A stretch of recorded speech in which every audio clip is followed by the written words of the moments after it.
আসসালামু আলাইকুম। আজকে আমি ধনে পাতা দিয়ে দুইটি ভর্তা করে দেখাবো। এখন আমি প্রথমে একটা ভর্তা করে দেখাচ্ছি। এখানে আমি পেঁয়াজ কেটে নিয়েছি পাতলা করে, রসুন আর চিলি ফ্লেক্স নিয়েছি। আপনারা এখানে শুকনা মরিচ টেলে নিতে পারবেন।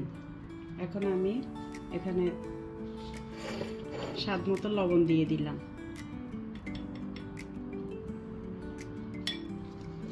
পেঁয়াজটা এখন আমি ভালো করে কষলিয়ে নিব।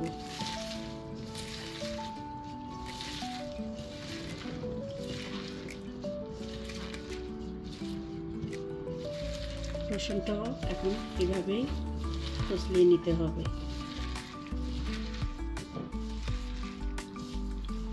আর শুকনো মরিচটাও।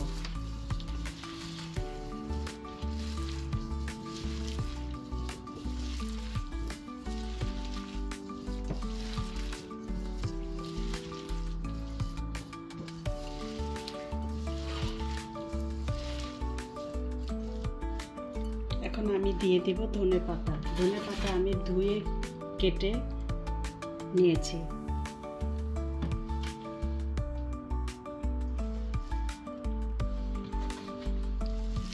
এটা আমি সেম ভাবে মাখিয়ে নিব।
এখন আমি দিয়ে দেব সরিষার তেল।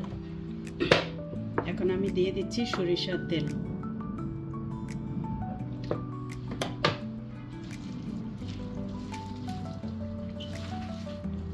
সরিষার তেল দিয়ে আমি আবারও ভালো মতো চটকিয়ে নিচ্ছি।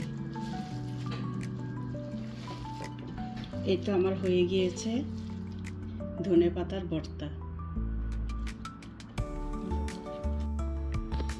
এখন আমি ধনে পাতার আরেকটি ভর্তা করে দেখাবো। এখানে আমি পেঁয়াজ একটু মোটা মোটা করে কেটে নিয়েছি। এখানে নিয়েছি বেশ কিছুটা রসুন আর নিয়েছি কাঁচামরিচ। যে যেরকম ঝাল খান, আমি কাঁচামরিচটা মাঝখান থেকে কেটে দিয়েছি, তা না হলে ফেটে আসবে।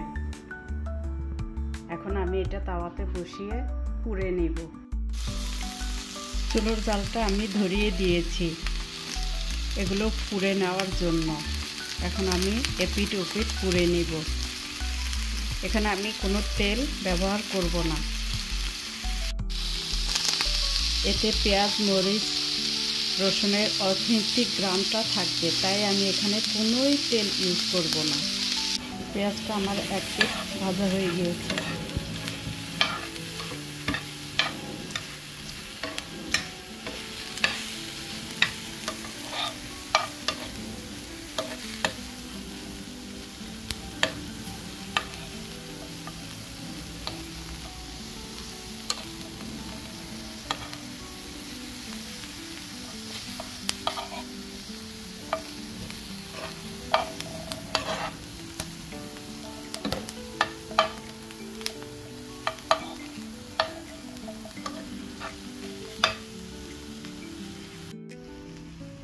পেঁয়াজ রসুন মরিচ আমার ভাজা হয়ে গিয়েছে।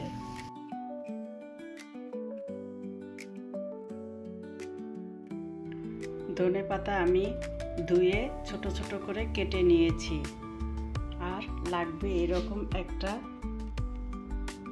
গর্তওয়ালা বাটি। আমি এরকম বাটিতে রেখে এই ভর্তাটা করে নেব। এখন ভাজা পেঁয়াজ মরিচ রসুনটা আমি এখন এর উপরে দিয়ে দিব। এখন দিয়ে দিব স্বাদ মতো লবণ। আমি এই ভর্তাটা করার জন্য হ্যান্ড ব্লেন্ডার ইউজ করছি, আপনারা পাটায়ও বেটে নিতে পারবেন।